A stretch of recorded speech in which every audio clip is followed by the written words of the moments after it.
ఆకాశవాణి హైదరాబాద్ కేంద్రం ప్రజాప్రసార సేవలో 75వ వసంతంలోకి అడుగుపెట్టిన సందర్భాన్ని పురస్కరించుకొని వజ్రోత్సవ వాణి ప్రత్యేక ధారావాహిక. ఈనాటి కార్యక్రమంలో డాక్టర్ బిఆర్ అంబేద్కర్ సార్వత్రిక విశ్వవిద్యాలయం vice chancellor doctor K Sitaramarao గారితో డాక్టర్ వివి రామారావు గారి సంభాషణ వింటారు. నిర్వహణ ఎన్ విష్ణువర్ధన్ రెడ్డి.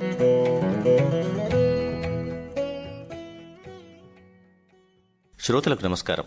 ఆకాశవాణి హైదరాబాద్ కేంద్రానికి సుదీర్ఘ చరిత్రే ఉన్నది. తొలుత 1933లో ప్రైవేట్ రేడియో కేంద్రం ద్వారా హైదరాబాద్ నుండి ప్రసారాలు ప్రారంభమైతే 1935లో నిజాం ప్రభువు తన అధీనంలోకి తీసుకుని డెక్కన్ రేడియో అని పేరు పెట్టాడు. హైదరాబాద్ సంస్థానం 1948లో భారతదేశంలో విలీనమైన తర్వాత ఈ డెక్కన్ రేడియో కేంద్రం 1950 ఏప్రిల్ 1వ తేదీన ఆల్ ఇండియా రేడియో హైదరాబాద్ కేంద్రంగా మారింది. అంటే హైదరాబాద్కు సంబంధించినంత వరకు ఈ 2024 వజ్రోత్సవ సంవత్సరం. ఒకసారి గతంలోకి తొంగి చూస్తే ఆకాశవాణి హైదరాబాద్ అభ్యున్నతికి కృషి చేసిన ప్రసార ప్రముఖులు ఎందరో మన స్మృతి పథంలోకి వస్తారు.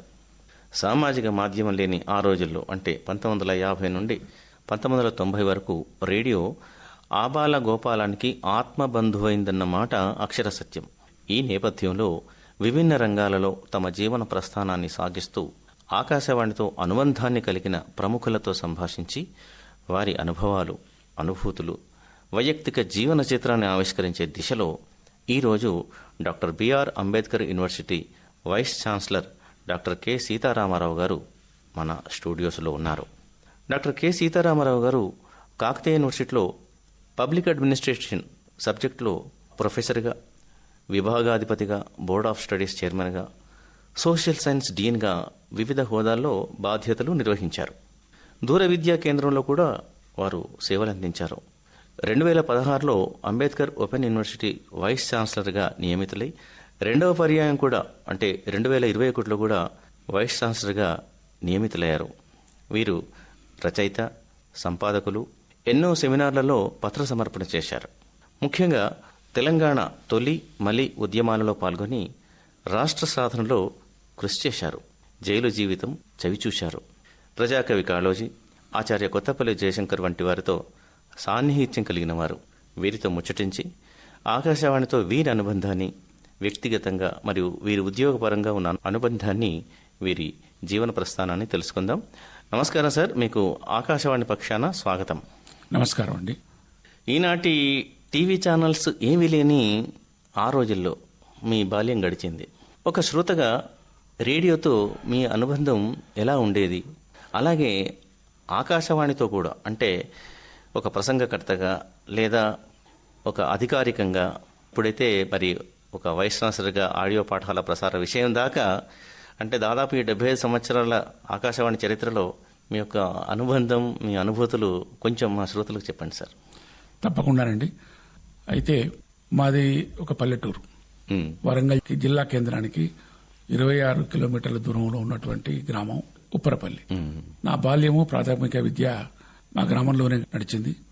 ఆ రోజుల్లో 1960లో నేను ఎప్పుడైతే ప్రాథమిక పాఠశాలకు పోయిన రోజుల్లో మా ఊళ్ళో వచ్చిన మొట్టమొదటి రేడియో మా ఇంట్లో ఫిలిప్స్ రేడియో. అప్పుడు అది ఒక ఇప్పుడున్న మన టీవీ బాక్స్ అంత పెద్దగా ఉండేది ఆ రోజుల్లో.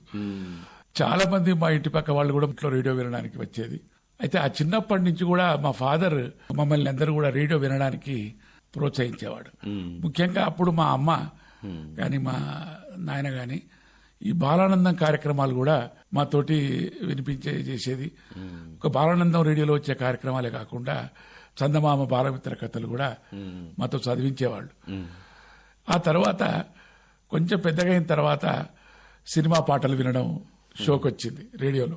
ఆ తర్వాత ఇంకా కొంచెం పెద్దవాళ్ళం అయిన తర్వాత బినాకా గీత్మాల అమిన్ సాయాని నిర్వహించినట్టు సిలోన్ రేడియో నుండి ప్రతి బుధవారం రాత్రి 8 గంటలకు హిందీ పాటలు చాలా పర్టికులర్ గా వినేది. ఆ రోజైతే తప్పకుండా పొద్దుగా అన్నం తిన టైంకి రేడియో దగ్గర కూర్చొని పాటలు వింటా ఉండేది. అదొకటే కాకుండా ఆ తర్వాత ఈ టీవీ లేనాడు మీరు అన్నట్టు క్రికెట్ కామెంటరీ కూడా మేము రేడియోలోనే వినేది. ఏది మొట్టమొదటి నేను క్రికెట్ కామెంటరీ విన్నది Australia versus India when first time GR Viswanath entered into test debut 69. ఆ రోజు ఫస్ట్ ఇన్నింగ్స్ లో ఫెయిల్ అయిన కానీ సెకండ్ ఇన్నింగ్స్ లో సెంచరీ కొట్టాడు. Wonderful player. ఆ కామెంటరీ అంతా కూడా కళ్ళ కట్టినట్టే ఉండేది. అట్లా టీవీ చూసినంత ఆనందంగా ఆ రోజు కామెంటరీ ఉండేది రేడియోలో. సో దట్ ఈస్ మై శ్రోతగా ఆల్ ఇండియా రేడియోతో నాకున్న సంబంధం. ఆ తర్వాత నేను పెద్దగా చదువుకున్న తర్వాత ఉద్యోగం కాకతీయ యూనివర్సిటీలో చేరిన తర్వాత ఆకాశవాణిగా మారింది అనుకుంటా. అప్పుడు నేను 1980s లో అనుకుంటా వరంగల్లో కూడా మాకు ఎఫ్ఎం రేడియో వచ్చింది. అవును సార్. ఎఫ్ఎం రేడియో వచ్చిన తర్వాత ఒక ప్రసంగకర్తగా మన ఆకాశవాణిలో చాలా విషయాల మీద మాట్లాడడం జరిగింది. ముఖ్యంగా దూర విద్యా కేంద్రానికి అవసరమైన ప్రభుత్వ పాలనా శాస్త్ర పాఠాలు కావచ్చు, జనరల్ గా టాపిక్స్ మీద, ఒకసారి భూ సంస్కరణల మీద కూడా నాతోటి ప్రత్యేకంగా ఇంటర్వ్యూ చేయడం జరిగింది. అంతేకాకుండా పివి నరసింహారావు గారి శత జయంతి ఉత్సవాలప్పుడు కూడా నన్ను ప్రత్యేకంగా ఇంటర్వ్యూ చేసిండ్రు. ఇప్పటికీ నా దగ్గర రికార్డు ఉంది ఆల్ ఇండియా రేడియోది. ఇట్లా ఆకాశవాణితో కూడా ఉద్యోగరీత్యా ప్రొఫెసర్ గా పనిచేసిన కాలం నుండి కూడా నాకు సన్నిహిత సంబంధం ఉన్నది. ఆ తర్వాత వైస్ ఛాన్సలర్ అయిన తర్వాత డాక్టర్ బిఆర్ అంబేద్కర్ యూనివర్సిటీకును మన ఆకాశవాణికి అయితే ఇప్పటికీ ఆ అనుబంధం కొనసాగుతూనే ఉన్నది. దాదాపు 40 ఏళ్ల పైనుంచి మా ఆడియో లెసన్స్ అన్ని కూడా ఇప్పటికీ కూడా ఆల్ ఇండియా రేడియో ద్వారానే ప్రసారం అవుతా ఉన్నాయి. Still they are enjoying the radio lessons. I'm very happy for that. And ముఖ్యంగా మా విశ్వవిద్యాలయం కూడా ఇప్పటికీ కూడా ఆకాశవాణి సేవల్ని మేము చాలా సమర్థవంతంగా ఉపయోగించుకుంటా ఉన్నాం. అంతేకాకుండా the cost effectiveness of the broadcasting audio lessons కూడా టీవీ కంటే కూడా చాలా మంచిగా ఉన్నాయి. కాబట్టి ఈ రిలేషన్ విల్ డెఫినెట్లీ ఈ బాంధవ్యం అనేది ఆకాశవాణి అటు అంబేద్కర్ యూనివర్సిటీ చరిత్రలో ఇంకా సఫలవంతంగా కొనసాగుతుందని కూడా ఆశిస్తా ఉన్నాను. చాలా సంతోషం సార్. మీ యొక్క ప్రయాణం అంటే ఒక శ్రోత నుంచి 1960 నుండి ఇప్పటి వరకు మీరు దాదాపు 65 సంవత్సరాల అనుబంధాన్ని చెప్పారు. అయితే మరి మీ ఉప్పరపల్లి గురించి చెప్పినప్పుడు మీ నాన్నగారు, మీ అమ్మగారు వారు ఏ విధంగా వారు ఉద్యోగరీత్యా ఉన్నారా లేదా వ్యవసాయం చేశారా? వాళ్ళ గురించి చెప్పండి. లేదు, మా నాయనగారు స్వాతంత్ర సమరయోధుడు. ఆయనకు మొదటి నుంచి చదువుకోలేదు. రామచంద్రరావు గారు కీర్తిశేషులు. వారు పెద్దగా చదువుకోలే. ఆ రోజుల్లో ఉర్దూ మీడియంలో 7వ తరగతి 8వ తరగతి చదువుకున్నట్టుంది. ఆ తర్వాత ఆయన మా గ్రామ పట్టువారి. మా అమ్మ కూడా ఎంతో ప్రైమరీ స్కూల్ దాకా చదువుకున్నది. కానీ వాళ్ళకి ఈ చైతన్యం ఎక్కువగా ఉండే. ఆ రకంగా మమ్మల్ని కూడా అటు విద్యారంగంలో ఇటు వివిధ సాహిత్యపరమైన ఇతర రంగాల్లో కూడా మమ్మల్ని ప్రోత్సహించారు. మీరు ఒక్కరేనా సార్ సంతానం? లేదు, మేము ముగ్గురం. నేను పెద్దవాడిని. నా తర్వాత మా చెల్లె 7 సంవత్సరాల తర్వాత. ఆ తర్వాత మా తమ్ముడు. నాకు మా తమ్ముడికి 11 సంవత్సరాల తేడా. మీ అంటే డిగ్రీ అంతా ఎక్కడ జరిగిందండి? నా ప్రాథమిక విద్యనేమో ఊళ్ళో జరిగింది. తర్వాత high school education, secondary school education మాత్రం పక్క ఊళ్ళో నల్లబెల్లి, విద్యానగర్ నల్లబెల్లి అంటారు, వర్ధనపేట మండలం ఇప్పుడు. అక్కడ హై స్కూల్ దాకా జరిగింది. మేము ఆ హై స్కూల్లో మేము మొట్టమొదటి బ్యాచ్ ఆఫ్ 10th 1969. ఆ తర్వాత ఇంటర్మీడియట్ మేము ఏబీవీ జూనియర్ కాలేజ్ వరంగల్లో చదువుకోవడం జరిగింది. తర్వాత బిఏ సికేఎం కాలేజీలో చదువుకున్నాం. సికేఎం కాలేజ్ నుంచి మళ్ళీ ఎంఏకు ఉస్మానియా యూనివర్సిటీలో ఇక్కడ అడ్మిషన్ వచ్చింది నాకు, ఆర్ట్స్ కాలేజీలో. కానీ మా ఫాదర్ నేను చదివేయలేని, ఇక్కడ ఖర్చు ఎక్కువైతుంది. ఆ రోజుల్లో స్కాలర్షిప్ ఇట్లా తక్కువ ఉండే. కాబట్టి ఖచ్చితంగా వరంగల్లోనే చదువుకోవాలి అంటే అప్పుడు మళ్ళీ వరంగల్ పీజీ సెంటర్లో జాయిన్ అయినాం. అయితే మేము జాయిన్ అయిన ఫస్ట్ 1 yearకే కాకతీయ యూనివర్సిటీ ఎస్టాబ్లిష్ అయింది. ఆ రకంగా నేను ఎంఏ పబ్లిక్ అడ్మినిస్ట్రేషన్ లో first batch of Kakatiya university and stood first in first and received gold medal. Maybe that is the reason our vice chancellor at that time professor Venkataramaiah garu ఈ first rank వాళ్ళందరికీ ఆయన promise చేసి మాకు departments లో lecturers గా ఉద్యోగాలు ఇవ్వడం జరిగింది. మరి పబ్లిక్ అడ్మినిస్ట్రేషన్ ఎందుకు ఎన్నుకున్నారు? ఇతర సబ్జెక్ట్స్ మీద మీకు ఇంట్రెస్ట్ లేకుండా సార్? అయితే సరే, ఇంటర్మీడియట్ లో మేము I was student of BiPC, science background తో చదువుకున్నా. కానీ ఆ తర్వాత సైన్సెస్ మీద కంటే కూడా మొదటి నుంచి నాకు సోషల్ సైన్సెస్ మీద ఇంట్రెస్ట్. హిస్టరీ, తర్వాత అడ్మినిస్ట్రేషన్, పొలిటికల్ సైన్స్. అది ముఖ్యంగా మా ఇంట్లో మా నాన్నగారి ప్రభావమే కావచ్చు. ఆ తర్వాత నేను మా ఫాదర్ సైన్స్ చదవమన్నా కానీ లేదు నాకు ఇవన్నీ ఈ సైన్స్ ఉండబట్టదు, కాబట్టి నేను ఖచ్చితంగా నేను బిఏనే చదువుతా అని ఈ సామాజిక శాస్త్రాల పట్ల ఉన్న ఇంట్రెస్ట్ తోటి ఇటు రావడం జరిగింది. ఆ తర్వాత ఎంఏ పబ్లిక్ అడ్మినిస్ట్రేషన్ చదవడానికి కూడా ప్రధాన కారణం కాంపిటేటివ్ ఎగ్జామినేషన్స్ రాయాలని ఒక ఇంట్రెస్ట్ కూడా ఉండే. రాశారా మరి? ప్రయత్నం చేసిన జేఎన్యూ కూడా పోయి అక్కడ ఉండి రాయాలని అనుకున్నా, కానీ వీలు కాలేదు. ఆ తర్వాత ఎంబడే ఇక్కడ యూనివర్సిటీలో జాబ్ ఇచ్చిండ్రు. జాబ్ వచ్చినాక వచ్చి అయినా నేను మళ్ళీ వెళ్ళిపోతా సార్ అని అడిగిన మా డిపార్ట్మెంట్లో.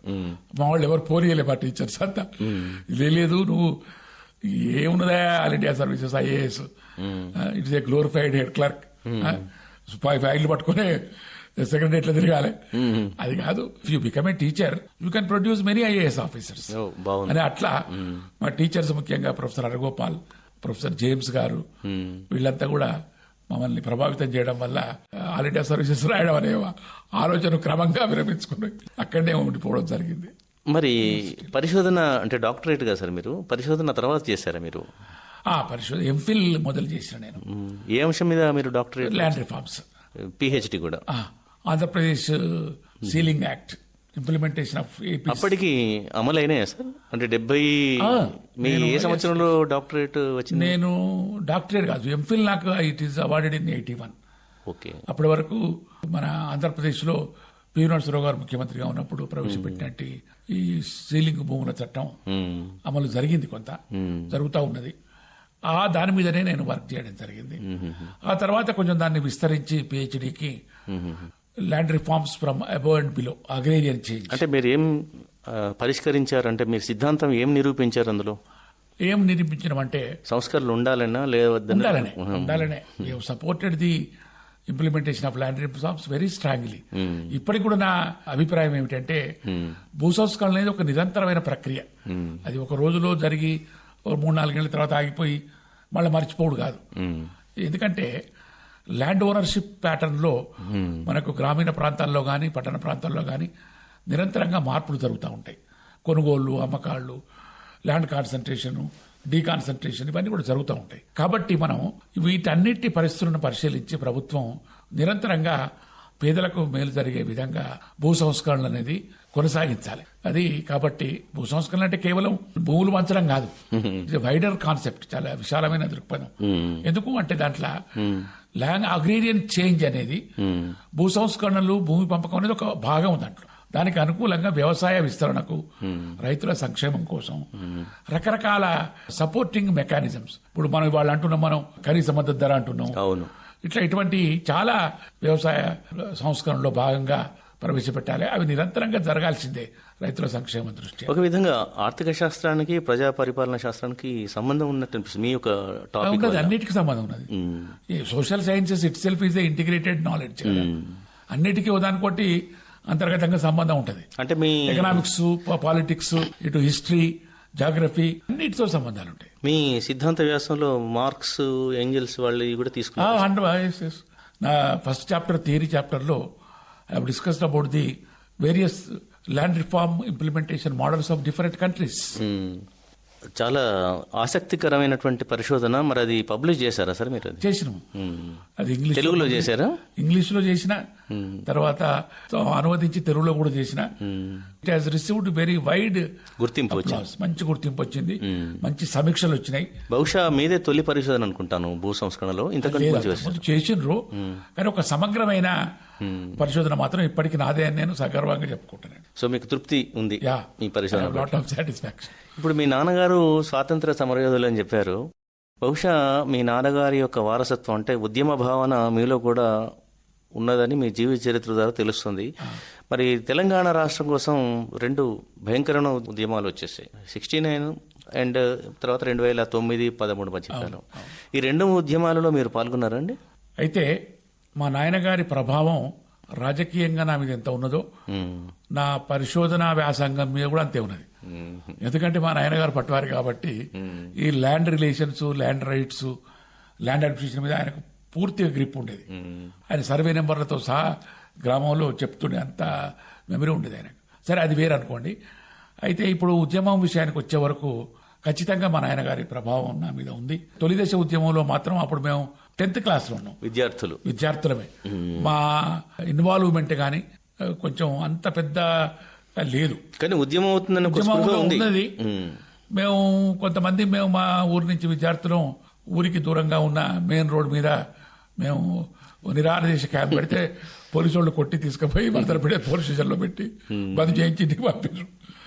అదే ఆ తర్వాత మలిదేశ ఉద్యమం మాత్రం వచ్చేవరకు సంపూర్ణమైన ఒక రకమైన అండర్స్టాండింగ్, ఒక చైతన్యంతో పాల్గొన్నాం మేము. దాంట్లో ముఖ్యంగా తెలంగాణ విద్యావంతుల వేదిక అనే ఒక సంస్థను స్థాపించి జయశంకర్ గారి నాయకత్వం, ప్రభావం, అంతేకాకుండా జాక్ వీళ్ళందరి అప్పుడు అందరూ కూడా సబ్బండ వర్ణాలు, అన్ని పార్టీలు కూడా ఏకమైన, అందరూ కూడా డిమాండ్ చేశారు. కాబట్టి దాంట్లో మేము చాలా యాక్టివ్ గా పాల్గొని 1995 నుండి 2014 దాకా నిరంతరంగా కొన్ని వేల సమావేశాలు, వేల కార్యక్రమాలు, ఢిల్లీ దాకా జంతర్ మంతర్లో స్ట్రైక్, గాంధీ సమాధి దగ్గర మౌనవ్రతం, పార్లమెంటు సంసద్ యాత్ర, సో మెనీ యాక్టివిటీస్ లో. తర్వాత ఇక్కడ మన దగ్గర జరిగిన ఇందిరా పార్క్ లో జరిగిన సకల జనుల సమ్మె, సాగరహారం, ఇటువంటి అన్ని కార్యక్రమాల్లో కూడా చాలా క్రియాశీలంగా. మరి ఇలా చేస్తుంటే మీ ఉద్యోగ జీవితం అభద్రతా భావానికి గురైందా సార్? అయింది కొంత. మాకు నోటీసులు వచ్చినాయి, నౌకర్ని చూడబెక్తామన్నారు, ఇవన్నీ జరిగినాయి. కానీ మేము పెద్దగా భయపడ్డది లేదు. అంతకుముందు దూరం ఎందుకు మాకు. జైలు జీవితం కూడా, జైలు జీవితానికి అప్పుడు సివిల్ లిబర్టీస్ మూవ్మెంట్ లో పనిచేసినప్పుడు జైలుకు పోవాల్సి పౌర హక్కుల ఉద్యమంలో చేసిన. మరి మీ నాన్నగారు చూసారా ఈ రాష్ట్రం ఏర్పాటును చూసారా మీ నాన్న? లేదు లేదు, వారు సరిపోయింది 1997లో, లాంగ్ బ్యాక్. సరే, ఉద్యమం యొక్క ఫలితం తెలంగాణ రాష్ట్రం సాధించుకున్నాం. ఆ తర్వాత మళ్ళీ మీరు ఉద్యోగ జీవితంలో ప్రవేశించారు, పదవి విరమణ కూడా చేయడం జరిగింది. అనంతరం బిఆర్ అంబేద్కర్ ఓపెన్ యూనివర్సిటీ అంటే వైస్ ఛాన్సలర్ గా రావడానికి కారణం ఏంటి? అంటే ఇంకేదైనా చేయాలని అనుకుని వచ్చారా, లేకుంటే ఒక ఉద్యోగం కోసం వచ్చినట్టు వచ్చారా? అట్లేం లేదు. ఇప్పుడు వైస్ ఛాన్సలర్ గా రావడానికి ప్రధానమైన కారణం ఉద్యమంలో ఉన్న ప్రజా జీవితం అని నేను అనుకుంటున్నా. ఉద్యమమే కాకుండా యూనివర్సిటీలో కూడా మాకు అటు టీచర్స్ అసోసియేషన్ తోటి, నేను I was general secretary for teachers association in 2 times, 2 years. అంతకుముందు నేను స్టూడెంట్ యూనియన్స్ అడ్వైజర్ గా కూడా చేసిన. అట్లా మన ఉద్యోగ జీవితంలో కూడా చాలా యాక్టివ్ గా పనిచేయడం వల్ల, వీటన్నిటి కారణాల వల్ల యూనివర్సిటీకి మనం మొదటి నుంచి కూడా ఒక రకంగా అథారిటీకి, అడ్మినిస్ట్రేషన్ కు బయట ఉండి ఒక అసోసియేషన్ తరఫున, ఎంప్లాయీస్ తరఫున కావచ్చు, స్టూడెంట్స్ తరఫున కావచ్చు, మనం ఉద్యమం నడిపి వాళ్ళని ప్రశ్నించి రకరకాలుగా ఎదుర్కోవడం జరిగింది. కానీ మొట్టమొదటిసారి ప్రభుత్వం, ఆనాడున్న ప్రభుత్వం అవకాశం ఇవ్వడం వల్ల అధికారంలోకి రావడం జరిగింది. This side of the table వచ్చాక మీరు యూనివర్సిటీ అభివృద్ధికి మీదైన శైలిలో ఏమి అంటే పనులు చేశారండి? అవును, ఇప్పుడు ఓపెన్ యూనివర్సిటీ సార్వత్రిక విశ్వవిద్యాలయం మొట్టమొదటి ఓపెన్ యూనివర్సిటీ భారతదేశంలోనే మొట్టమొదటిది. ప్రొఫెసర్ రామరెడ్డి గారు అప్పుడు స్థాపించిన 82లో. వారు ఏ యూనివర్సిటీకి అయితే నాయకత్వం, అకాడమిక్ గా, అడ్మినిస్ట్రేటర్ గా ఉన్నాడో, మళ్ళీ అదే యూనివర్సిటీకి రావడం అనేది నేను చాలా అదృష్టంగా భావిస్తా ఉన్నా. ఎందుకంటే మా పబ్లిక్ అడ్మినిస్ట్రేషన్ టీచర్స్ లో 3 తరాల వాళ్ళం మేము ఆ యూనివర్సిటీకి వైస్ ఛాన్సలర్ అయినాం. మొట్టమొదటి వైస్ ఛాన్సలర్ ప్రొఫెసర్ రామరెడ్డి గారు, తర్వాత 6వ vice chancellor professor VS Prasad గారు, is my direct teacher. And professor Ramareddy is direct teacher of professor VS Prasad. అట్లా నేను 3వ తరం వాడిని. నేను 2 సార్లు వైస్ ఛాన్సలర్ అయ్యే అవకాశం, అదృష్టం దక్కింది. దానిలో భాగంగానే విద్యారంగంలో వస్తున్నటువంటి సంస్కరణలను అనుసరించి చాలా కార్యక్రమాలు చేపట్టడం జరిగింది. ఆన్లైన్ ఎడ్యుకేషన్, స్కిల్ ఎడ్యుకేషన్, తర్వాత on screen evaluation of the examination system, తర్వాత లర్నర్ సపోర్ట్ సర్వీసెస్, ఇవన్నిటి కూడా ఒక కొత్త పందాలో, ఒక కొత్త దృక్పథంలో ఇప్పుడు వస్తున్న మార్పులకు, అంటే టెక్నాలజీ ఇంటిగ్రేషన్ కు అనుగుణంగా ఇప్పుడు జరుగుతున్నది. మనం టెక్నాలజీ విపరీతంగా వాడుతూ ఉన్నాం. Digital technology, computer technology, information and communication టెక్నాలజీని, వీటన్నిటి కూడా విద్యారంగంలో మనం చాలా విస్తృతంగా వాడకంలోకి వచ్చినాయి. కాబట్టి వాటన్నిటి కూడా మనం ఇంటిగ్రేట్ చేసుకుంటూ ఇప్పుడు ఒక కొత్త మలుపు ఇవ్వడం జరిగింది. అంటే మీరు తృప్తి పొందారు ఇప్పుడు? 100%. మొన్ననే మా యూనివర్సిటీకి నాక్ అక్రిడిటేషన్ లో ఏ గ్రేడ్ రావడం జరిగింది. ఏ గ్రేడ్ వచ్చింది. దానికి కూడా నాకు చాలా సంతృప్తి ఉన్నది. ఈ 6 సంవత్సరాల్లో మా యూనివర్సిటీని నేను ఒక కొత్త దశకు తీసుకొని పోయినా అనే ఒక సంతృప్తి నాకైతే ఉన్నది. నా తర్వాత వచ్చే వాళ్ళు కూడా డెఫినెట్ గా ఈ కృషిని గుర్తించి కొనసాగిస్తారని కూడా నేను ఆశిస్తా ఉన్నా. ఇప్పుడు మీ ప్రారంభంలో పోటీ పరీక్షల కోసం వెళ్ళాలనుకుని యూనివర్సిటీలోకి వచ్చాను అనుకుంటున్నారు కదా సార్. ఇప్పుడు యూనివర్సిటీ నుంచి పోటీ పరీక్షలకు వెళ్లే వాళ్లకు, యువతకు ఏం సూచనలు ఇస్తారు? ఎస్, మేము మా university you will be very surprised. ఆశ్చర్యం ఏమిటంటే మా యూనివర్సిటీ తయారు చేసిన స్టడీ మెటీరియల్ అయితే ఉన్నదో ఇప్పటికీ చాలా మంది విద్యార్థులు ఇంగ్లీష్ మీడియంలో రాసేవాళ్ళు కానీ తెలుగు మీడియం రాసేవాళ్ళు కానీ మా యూనివర్సిటీ స్టడీ మెటీరియల్ని వాళ్ళు వాడుకుంటారు పరీక్ష రాయడానికి. ముఖ్యంగా social science subjects, economics, history, political science, public administration, geography, ఇవన్నీ కూడా మేము వాళ్ల కోసం మేము ప్రత్యేకంగా స్టడీ మెటీరియల్ను తయారు చేసి ప్రచురించి చాలా తక్కువ ధరకు, మార్కెట్లో అయితే 1000 రూపాయలు ఖర్చు పెడుతున్నారు. మాది మొత్తం 1150 రూపాయలు ఇస్తే మనకు సెట్కు సెట్ ఇస్తాం మేము. మీరు చూడండి, వాళ్ళు ఇప్పటికీ మేము పబ్లిష్ చేసి దానివల్ల కూడా మాకు మంచి పేరు వచ్చింది. ఇప్పటికీ మాకు విద్యార్థుల నుంచి కూడా చాలా ప్రశంసలు, ఉత్తరాలు వస్తాయి. మీ మెటీరియల్ చాలా బాగుంది సార్. వాళ్ళు సెలెక్ట్ అయిన వాళ్ళు కూడా వచ్చి మమ్మల్ని కలిసి మీ మెటీరియల్తో చదివి మేము పాస్ అయినాం సార్, మేము సెలెక్ట్ అయినాం సార్ అని అంటారు. అప్పుడు మాకు చాలా సంతృప్తి కలుగుతుంది. కాబట్టి వాళ్ళు కూడా పట్టుదలతోటి చదువుకొని చాలా మంచి క్వాలిటీ మెటీరియల్ను వాడుకొని మా యూనివర్సిటీకి పేరు తెస్తూ వాళ్ళు కూడా చాలా మంచి ఉద్యోగాలు సంపాదించుకోవాలని వాళ్ళకు సూచిస్తా ఉంది. ధన్యవాదాలు సార్. మీ యొక్క సుదీర్ఘ జీవన యానంలో రేడియో ఏ విధంగా భాగమైంది, ఆకాశవాణిలో ఎలా మీ అనుబంధం ఉంది, అలాగే యూనివర్సిటీ వచ్చిన తర్వాత కూడా ముఖ్యంగా పోటీ పరీక్షల దాకా కూడా ఈ అనుబంధాన్ని, మరి మార్గదర్శక సూత్రాలను మీ జీవన చరిత్రతో సమన్వయం చేసి శ్రోతలకు తెలియజేశారు. ఆకాశవాణి పట్ల మరి మీ అభిమానానికి కృతజ్ఞతలు, ధన్యవాదాలు. నమస్కారం sir. Thank you very much. కృతజ్ఞతలు, ధన్యవాదాలు. మీరింతవరకు ఆకాశవాణి హైదరాబాద్ కేంద్రం ప్రజా ప్రసార సేవలో 75వ వసంతంలోకి అడుగుపెట్టిన సందర్భాన్ని పురస్కరించుకొని వజ్రోత్సవ వాణి ప్రత్యేక ధారావాహిక ఈనాటి కార్యక్రమంలో డాక్టర్ బిఆర్ అంబేద్కర్ సార్వత్రిక విశ్వవిద్యాలయం vice chancellor doctor K Sitaramarao గారితో డాక్టర్ వివి రామారావు గారి సంభాషణ విన్నారు. నిర్వహణ ఎన్ విష్ణువర్ధన్ రెడ్డి. ఈ కార్యక్రమం ఆకాశవాణి హైదరాబాద్ కేంద్ర సమర్పణ.